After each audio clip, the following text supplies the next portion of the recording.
La figura se volvió de nuevo hacia la momia y muy despacio le introdujo en la boca ambos cabellos, empujando con fuerza hasta que alcanzaron la garganta. Acto seguido se oyó un chisporroteo y la figura retrocedió unos pasos. La vela se apagó y una vez más reinó la oscuridad más absoluta. Del fondo de la cueva surgió un sonido grave, un murmullo y luego un nombre, entonando una y otra vez en voz baja y regular: Kelly, Kelly, Kelly. Pasó mucho rato, se oyó de nuevo la fricción de una cerilla y la cera volvió a encenderse. La figura rebuscó en la cesta y luego se inclinó sobre el cadáver. Un cuchillo de obsidiana muy afilado reverberó bajo la escasa luz. Se produjo un sonido de raspadura débil y rítmico, el ruido de una piedra cortando carne seca y crujiente. Al punto, la figura se incorporó, sosteniendo en la mano un pequeño redondel de cuero cabelludo moteado con los remolinos de pelo de la parte posterior de la cabeza momificada. La figura lo depositó reverentemente en la cesta. Luego se inclinó de nuevo y esta vez se oyó un ruido parecido al de una pala, aún más estrepitoso. Al cabo de unos minutos se produjo un golpe seco. La figura sostuvo en el aire un pedazo circular del hueso del cráneo, lo examinó y lo colocó en la cesta junto a los restos de cuero cabelludo. A continuación deslizó el cuchillo por el cuerpo de la momia hasta llegar a los puños cerrados y atrofiados. Con sumo cuidado apartó los jirones de piel de bisonte podrida de sus manos y las acarició con las suyas. Luego introdujo el cuchillo entre los dedos y fue seccionándolos metódicamente, arrancándolos uno a uno, para retirar con el cuchillo la piel de las yemas y echar los parches de piel disecada en la cesta. Cuando terminó, la figura procedió a repetir la operación con los dedos de los pies de la momia, partiéndolos como si fueran bastoncillos y recortando rápidamente la parte de la yema del nuevo. Una débil lluvia de polvo caía sobre el suelo de la cueva. La cestilla fue llenándose de fragmentos del cadáver mientras la vela improvisada se consumía. La figura se apresuró a envolver a la momia y la colocó de nuevo en su nicho de la pared, antes de que la llama se extinguiera por completo. Después de recoger la cesta, salió de la cámara y volvió a colocar la roca en su sitio. Con cuidado, extrajo una bolsa de gamuza de entre sus pieles, deshizo el fuerte nudo que la cerraba y la abrió. Apartándola de su propio cuerpo, esparció minuciosamente un fino reguero de una sustancia polvorienta por la base de la roca. Acto seguido volvió a cerrar la bolsa con cautela y se reunió con su compañero a la entrada de la cueva. Deprisa y sin hacer ruido, bajaron por la pared del precipicio y de nuevo los engulló la oscuridad de la vasta llanura de la lava de El Mal País. 12. Los faros de la camioneta de Nora temblaban entre los rayos de la aurora de la mañana, zigzagueando a través de las nubes de polvo que se levantaban del suelo de los corrales, iluminando las vallas de madera del rancho. Se detuvo en una zona de aparcamiento y apagó el motor. Junto a un par de vehículos de color oscuro, una ranchera y una furgoneta, ambas con el emblema del instituto. Habían traído 2 remolques para caballos, hasta unas caballerizas próximas, y los trabajadores del rancho estaban cargando los animales bajo las luces eléctricas. Nora salió al aire fresco del amanecer y echó un vistazo alrededor. El cielo no empezaría a iluminarse hasta media hora después, pero el lucero del alba ya estaba desperezándose, una brusca mota de luz en la bóveda de terciopelo.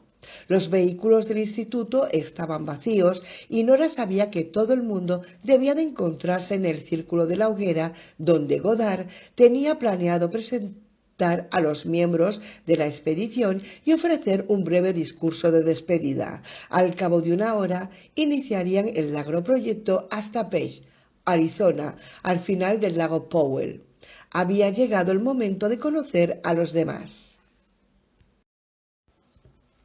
Sin embargo, aún retrasó un poco más el encuentro. El aire estaba impregnado con los sonidos de su infancia, los golpes del látigo, los gritos y silbidos de los vaqueros, el ruido de los cascos de los caballos en los remolques, el estruendo de las vallas de protección para el ganado. Cuando el aroma a piñas quemadas, caballos y polvo la embargó, el fuerte nudo que sentía en el estómago empezó a ceder.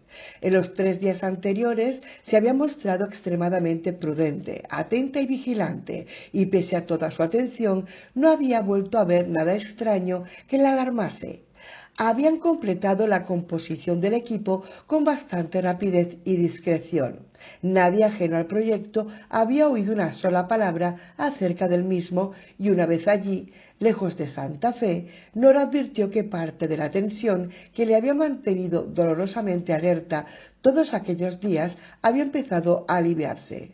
El misterio de quién había enviado la carta de su padre seguía echándola a cada instante, pero al menos sabía que en cuanto se pusieran en camino lograría despistar y dejar atrás a sus extraños perseguidores. Un vaquero, tocado con un viejo sombrero, salió a pie del corral, guiando un caballo cada mano. Nora se volvió para mirarlo. El hombre apenas medía 1,50 m, estaba más bien flaco, aunque fornido, y era patizambo. Volvió la cabeza para emprender a los trabajadores del rancho que se habían quedado rezagados en la polvorienta oscuridad, jalonando sus órdenes con exabruptos y palabras malsonantes. Ese debe de ser Roscoe Swire, pensó Nora, el vaquero que había contratado Godard. Parecía conocer bien su trabajo, pero tal vez, como decía siempre su padre, no se sabe si un vaquero de verdad hasta que lo ves montar. De repente Nora volvió a sentirse molesta por el hecho de que el presidente del instituto hubiese decidido la contratación de todo el personal, incluido el vaquero. Sin embargo, al fin y al cabo era Godard quien pagaba las facturas. ¿Es usted Roscoe Swire?, le preguntó. El hombre se volvió y se quitó el sombrero con un ademán que acabó siendo cortés e irónico a la vez. Para servirla, dijo con voz sorprendentemente grave. Lucía un bigote de dimensiones descomunales, tenía los labios caídos y unos ojos tristones y enormes. Sin embargo, había cierta dureza, puede que incluso agresividad, en su actitud. Soy Nora Kelly, dijo estrechando su pequeña mano, tan áspera y postillosa que era como agarrar un erizo con las manos. Así que es usted la jefa, señaló Swire, con una sonrisa burlona. Encantado. Miró la silla de montar. ¿Qué trae ahí? Es mía. Supuse que querría cargarla con el resto en la parte delantera del remolque. Volvió a tocarse con el sombrero muy despacio. Parece que ha llevado un buen tute esa silla. La tengo desde los 16 años. Swire esbozó una nueva sonrisa y comentó: Vaya, una arqueóloga que sabe montar a caballo. Soy una experta preparando buenas alforjas y, por si fuera poco, bateo el béisbol mucho mejor que algunos que se consideran profesionales, dijo Nora. Al oír aquello, Swire sacó una cajita de galletas de jengibre del bolsillo, escondió una bajo el bigote y empezó a masticarla. Vaya, farfulló con la boca llena. Parece que no tiene usted abuela. Examinó la montura más de cerca. Guarniciones Valle Grande. Aparejo de 3/4 con alforjas Cheyenne. Si alguna vez quiere venderla, hágamelo saber. Nora se echó a reír. Oiga, los demás acaban de subir hacia la hoguera. ¿Qué sabe usted de ellos? ¿Qué son, una panda de neoyorquinos de vacaciones o qué? Nora descubrió que Swire y su tono sarcástico empezaban a caerle bien. No conozco a casi ninguno de ellos. Es un grupo mixto. Al parecer casi todo el mundo cree que los arqueólogos son como Indiana Jones, pero yo he conocido a muchos que son incapaces de montar a caballo, aunque sea cosa de vida o muerte, o que nunca se han aventurado a traspasar los muros de la clase y el laboratorio. Todo depende de la clase de trabajo que hayan hecho. Estoy segura de que más de uno acabará teniendo agujetas en el culo al final del primer día. se acordó de Sloan Goddard, la universitaria de las Hermandades Femeninas, y se preguntó cómo ella, Holroyd y los demás se las apañarían con la silla de montar. Bueno, repuso Swire, si no les duele es que no están pasándolo bien. Engulló otra galleta de jengibre y señaló hacia adelante. Es por ahí. El círculo de la hoguera quedaba al norte de las cuadras, oculto entre unos pinares y unos matorrales de junípero. Nora siguió el camino y enseguida distinguió la hoguera, titilante entre los árboles. Unos enormes leños de pino americano estaban dispuestos en amplios anillos en columnas de 3 troncos. El círculo yacía al pie de un alto risco, lleno de cuevas desperdigadas a lo largo de su extensión y con un saliente que dominaba el cerro desde lo alto. La llama de la hoguera bailaba y temblaba, pintando los colores refulgentes de la arenisca del principio sobre la tela de la oscuridad. Nora sabía que encender una hoguera en círculo antes de iniciar un largo viaje era una vieja costumbre de los indios pueblo y tras presenciar el incidente con las vasijas de mimbres, no le había sorprendido lo más mínimo que a Goddard se le hubiese ocurrido aquella idea. Se trataba de una prueba más del respeto que sentía por la cultura india. Se internó en los anillos de la hoguera. Había varias figuras sentadas en los troncos de pino, hablando en voz baja. Se volvieron al verla llegar y Nora reconoció de inmediato a Aaron Black, el insigne geocronólogo de la Universidad de Pensilvania, 1,90 m de estatura más, con una cabeza y unas manazas enormes. Su costumbre de levantar la barbilla y mantener la cabeza erguida le hacía parecer aún más alto, confiriéndole un aire ligeramente pomposo. Sin embargo, su aspecto desdecía de su prestigiosa reputación. Nora lo había visto en numerosos congresos arqueológicos, donde siempre parecía estar dando conferencias que desacreditaban la datación, poco fiable pero prometedora, de un yacimiento por parte de otro colega arqueólogo. Se trataba de un hombre de gran rigor intelectual que a todas luces disfrutaba de lo lindo echando por tierra las teorías de sus colegas. Pese a todo, era un reconocido experto con datación arqueológica, temido y muy solicitado a la vez. Se decía que nadie había conseguido nunca demostrar que estuviese equivocado, y su gesto arrogante lo expresaba con claridad.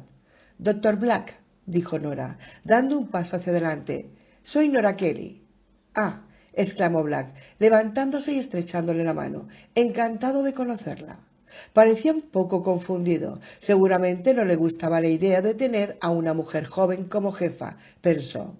No había rastro de las características pajarita ni de la chaqueta de cloqué de sus congresos arqueológicos, y ambas prendas se habían visto reemplazadas por un traje de explorador recién estrenado que parecía acabado de salir de una tienda de ropa para jóvenes inquietos. A este seguro que le dolerá el trasero, se dijo Nora, eso suponiendo que logre superar el primer día.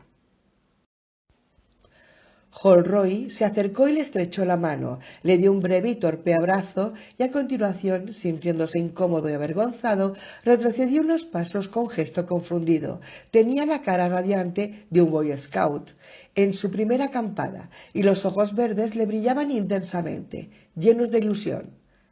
¿La doctora Kelly?, preguntó alguien desde la oscuridad y otra figura salió a la luz caminando hacia ella. Era un hombrecillo de escasa altura, moreno y de 50 y tantos años, que provocaba una inquietante sensación, incluso cáustica. Su rostro era deslumbrante, de tez morena, tenía el pelo negro peinado hacia atrás, ojos enigmáticos y nariz larga y aguileña. «Soy Enrique Aragón», se presentó estrechándole la mano brevemente. Tenía los dedos largos, sensibles, casi femeninos. Hablaba con voz precisa y elegante y tenía un leve acento mexicano, apenas perceptible. Nora también lo había visto en diversos congresos, un personaje distante y de cuya vida privada nada se sabía. Estaba considerado como el mejor fisioantropólogo del país y había obtenido la medalla Hirtla aunque también era médico, una combinación más que conveniente para la expedición y sin duda un factor decisivo en la elección de Godard. Nora se maravilló de nuevo y por el hecho de que éste hubiese logrado reunir a profesionales de la talla de Black y Aragón en tan breve plazo de tiempo, y le asombraba aún más que fuese ella la encargada de dirigir a aquellos dos hombres muy superiores a ella, tanto en edad como en prestigio y reputación. Trató de librarse de la súbita punzada de inseguridad. Si iba a encabezar aquella expedición, más le valía empezar a pensar y comportarse como una líder y no como una simple profesora adjunta, siempre supeditada a sus colegas más veteranos. Hemos estado haciendo las presentaciones, aplicó Aragón con una leve sonrisa. Este es Luigi Bonarotti, director de acampadas y cocinero. Se apartó a un lado y señaló a otra persona que se había situado detrás de él para conocer a Nora. Un hombre de ojos oscuros, sicilianos, inclinó el tronco y le tomó la mano. Iba impecablemente acicalado y vestido con unos pantalones recién planchados, y Nora percibió el leve aroma de un aftershave muy caro. El hombre se inclinó en una especie de reverencia con cierta circunspección típicamente europea. ¿De verdad vamos a tener que ir a caballo todo el camino hasta el yacimiento?, preguntó Black. No, repuso Nora, también habrá que caminar un poco. El rostro de Black se crispó con un gesto de desagrado. Pues en mi modesta opinión, habría sido mucho más lógico utilizar helicópteros. Siempre me ha bastado con ellos para hacer mi trabajo. No en esta zona, puntualizó Nora. ¿Y dónde está el periodista que va a documentar todo esto para la posteridad? ¿No debería estar aquí? Tengo muchas ganas de conocerle. Se incorporará al grupo en el puerto deportivo de Waspet, junto a la hija del doctor Godard. Los demás empezaron a situarse alrededor de la hoguera y Nora se acomodó en un tronco, disfrutando del calor e inspirado olor de humo de madera de cedro, escuchando cómo los silbidos del viento y el crepitar del fuego se burlaban de la oscuridad circundante. Como si estuviera muy lejos de ella, oyó a Black seguir quejándose por tener que realizar el viaje a caballo. Las llamas danzaban frente al precipicio de arenisca, iluminando las entradas recortadas de las cuevas. Creyó ver un destello fugaz de luz en el interior de una de las grutas, pero desapareció con la misma rapidez con que había aparecido. No, seguramente sus ojos le habían engañado. Por algún extraño motivo le vino a la cabeza el mito de la caverna de Platón. ¿Y qué aspecto tendríamos para estos hombres de las rocas que en la profundidad de la cueva contemplasen las sombras de la pared?, se preguntó. Advirtió que el murmullo de la conversación que la rodeaba había cesado. Todos observaban el fuego, absortos en sus propios pensamientos. Nora miró de reojo al entusiasmado Holroyd, satisfecha de que el especialista en detección por radar no se hubiese echado atrás. Sin embargo, Holroyd no estaba contemplando el fuego, sino mirando más allá, a la oscuridad de la pared del despeñadero. Nora vio a Aragón mirar hacia arriba y luego a Black. Tras seguir la mirada de ambos, distinguió de nuevo un fucilazo de luz en el interior de una de las cuevas, irregular pero inconfundible. Se oyó un débil chasquido y se vieron más fogonazos amarillos. A continuación, una silueta solitaria y grisácea se dibujó encima de la oscuridad de la cueva. Cuando la figura emergió de las sombras del precipicio de arenisca, Nora reconoció las facciones ajadas de Ernest Godard, que se acercó al grupo en silencio, con el pelo blanco teñido de carmesí por las llamas, mirándolos a través del humo y la fogata. Movió algo que llevaba en la mano y de nuevo aparecieron los fogonazos, titilando entre sus finos dedos. Permaneció de pie durante largo rato, fijando en su mirada a cada una de aquellas personas, una a una. Acto seguido, introdujo el objeto que llevaba en la mano en una bolsa de piel y se la entregó a Aragón por encima de las llamas, el que tenía más cerca en el corro. Frótelas, le ordenó con su voz susurrante, casi inaudible por el crepitar del fuego. Luego déselas a los demás.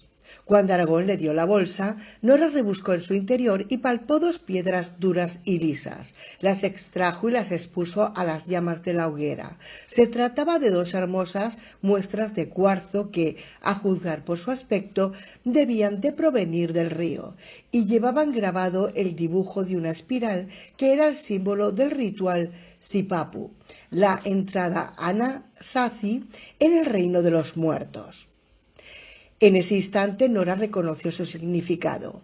Apartándolas del resplandor del fuego, frotó una contra otra y vio cómo las milagrosas chispas internas iluminaban el corazón de las piedras, parpadeando con ferocidad en la penumbra.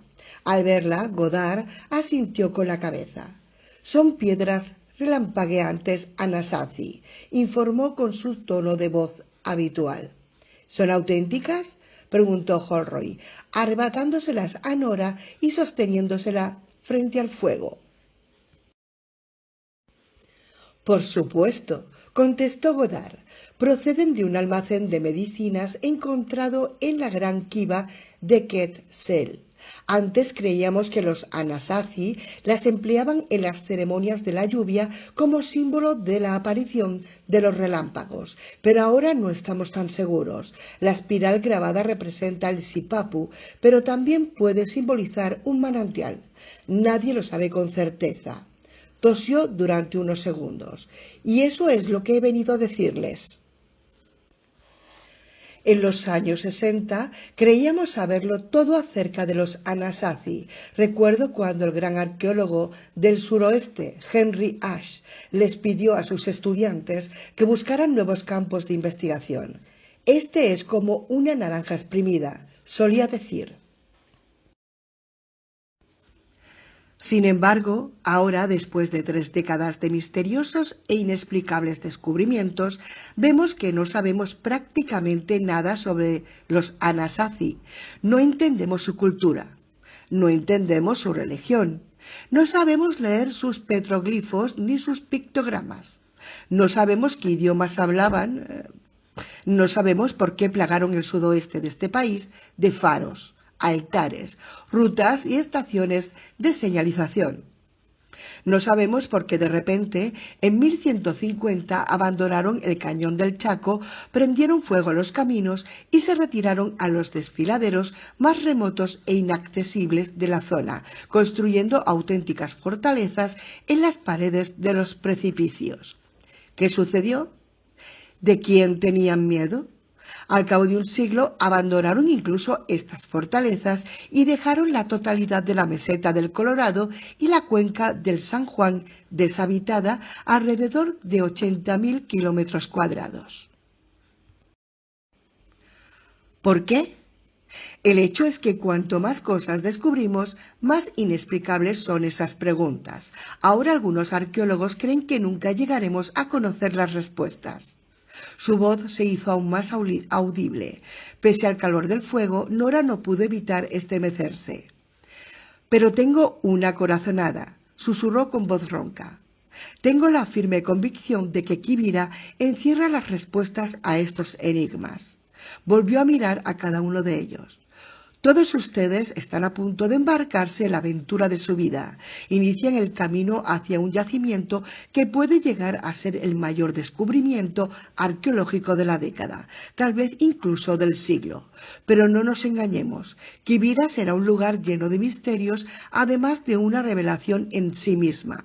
Puede muy bien plantear tantas preguntas como respuestas y supondrá un reto para todos ustedes, tanto física como mentalmente, de una forma que ni siquiera pueden imaginar.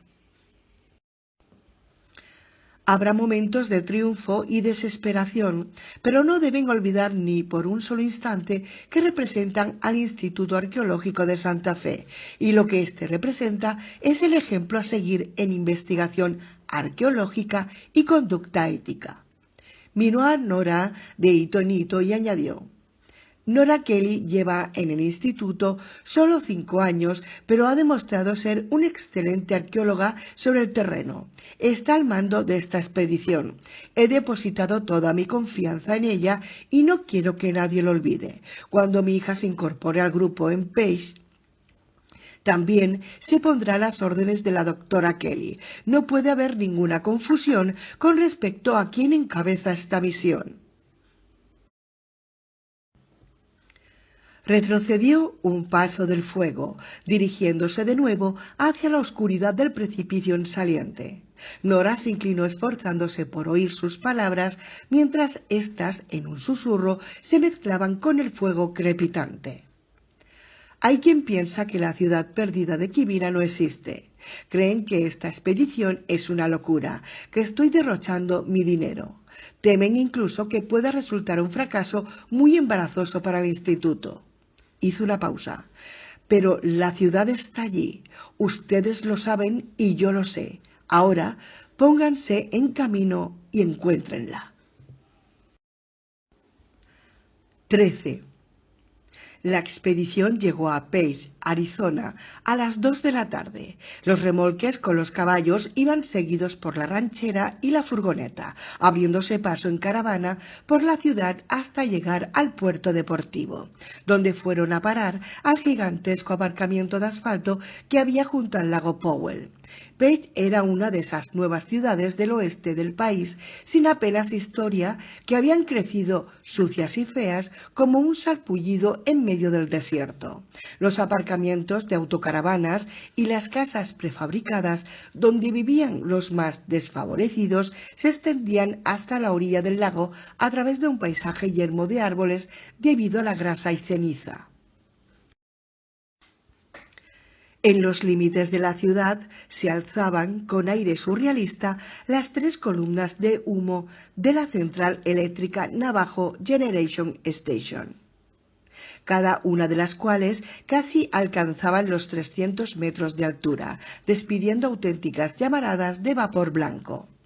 En el extremo de la ciudad también se hallaba el puerto deportivo y el propio lago Powell, una masa sinuosa de agua verde que se extendía hasta una fabulosa jungla de piedra. Era enorme, casi 500 metros de longitud y miles de kilómetros de costa. El lago era un espectáculo impresionante, en magnífico contraste con la banalidad de Page.